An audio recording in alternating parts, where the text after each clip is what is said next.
Kitchen, making some tea, looking out the window, I just went boom, and it came to me. So I called a friend that's a writer who connected me to a man named Ken Mox, who was like the godfather of reality TV. Well, she had said to me, people come up to me all the time and say, how do you become a model? Nobody really knows. It's like this whole mysterious thing. And so she said, I want to do a series that kind of explains that. And I thought that was a great idea. Ken was like, do you want to partner on that? And that was the beginning of America's Next Top Model. Welcome, ladies. A lot of you guys have said, oh yeah, this is nice, this is fun, but this week got serious. Now you see this business is no game. I just took her hands one day and I said, do you realize what just happened? You're doing what you always wanted to do. So it was really, really exciting. But I had no idea how much of a toll that it was going to take on her. There were certain assumptions I made about Tyra before I met her.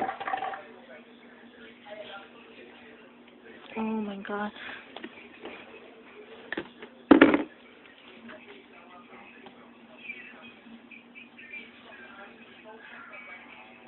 Have this thing inside of me that eats at me to create things that are perfection.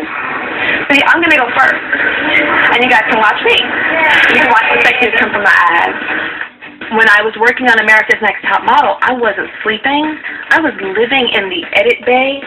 She didn't want to delegate any responsibilities, and so she turned into this workaholic, and she wanted to have creative control over every aspect. Well, I just want to let you guys know that I've hand-selected every single one of you, and I just want to say y'all fly.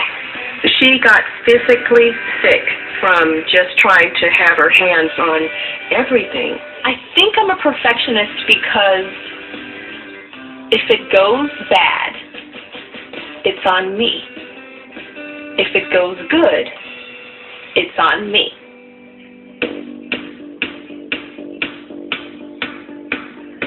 On Monday, I'm going to be a talk show host. I'm very excited. This is a dream come true. Everything that I've been through, my triumphs, my struggles, everything was for this talk show. When Tyra started her talk show, she was extremely excited about it, but behind the scenes, Tyra was just really spread too thin. Taping 180 shows a year is a lot. It was one of the most painful, stressful things I have ever done, one of the most gratifying. I felt I needed to live it and breathe it because 90% of talk shows fail before the first year is over. And I was like, I'm not going to be that statistic. When she got the talk show, I actually became afraid for her. I pulled her aside several times to try to get her to understand that it's okay if everything's not perfect. Every day on the Tyra show, I always felt like I looked like I was strong and in control, but I was not. Oh my God, I was under so much stress.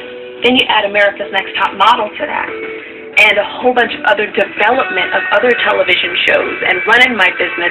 I was going insane. And sometimes I just go home and cry. She really, really, really needed balance. I had a guy I was dating when I was doing the talk show, and one day he looked at me and he said, your calling is to lead girls and be this voice and change the world, but it's not to love somebody. She always had a boyfriend, and it was always some amazing guy that was really sweet and really cool, but she definitely always wore the pants in the relationship, and you need a really powerful together guy that knows who he is to handle someone like that. My mom always told me, don't you ever feel like you need a man, and always have your FU money so that you are not beholden to him to take care of you.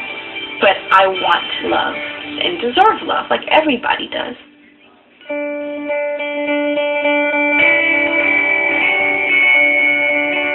I was doing America's Next Top Model for a couple of cycles and had just started my talk show. But I made a decision that I was going to walk away from modeling. I felt like I needed to leave the fashion industry before it left me. I felt weird walking a runway with wings on and lingerie and then, talking about talk show stuff, and I felt like I needed to let it go. She really had to figure out psychologically what's going to happen to me now. There was a bit of her identity that went with that whole model persona. I don't think she made a big mistake. I think that the modeling had served its purpose.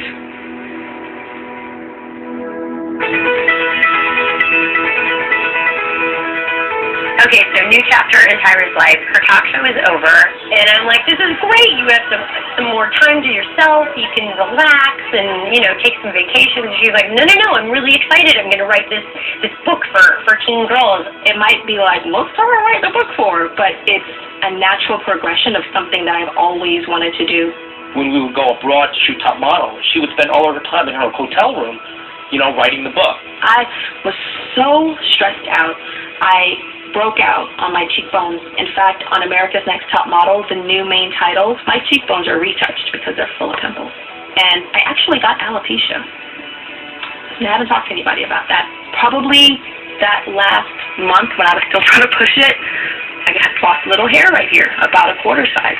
It started to take a toll on her. She could ignore it, like in the past, or realize, uh-oh, this is happening again. I think the moment clicked when I was crying at the table with 10 executives from my company. That was the moment when I said something's got to change, and I am changing it. I am trying to create a balance that the only gratification that I get in life is not just from work.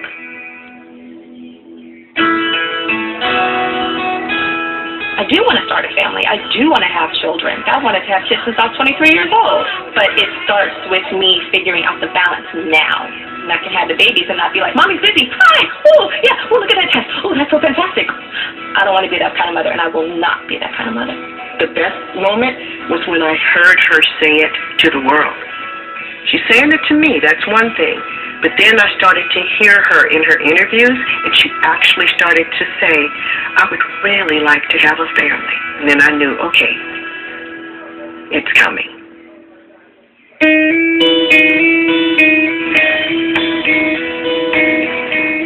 The thing I admire about Tyra and what's gotten her the success that she enjoys today is the fact that she never let go of who she was, and she's still that down-to-earth girl I met at 13. She's been a seminal figure in the fashion industry, first of all, as an African-American model, but she's been a trailblazer in regards to what models can think they can do. Tyra was the first person who really kind of went from supermodel to television producer to talk show host to businesswoman. She wanted to reach Middle America. She wanted to reach girls around the world to let them understand that you can embrace all types of beauty. And Lord, it happened. 50 years from now, I could care less if people don't know who I am or who I was, but I do care that they know what I stand for. And right now, I am working my ass off to plant the seeds so that the definition of beauty, which I still feel is very narrow, is opening wider and wider and wider. And that's what I want my legacy to be. I was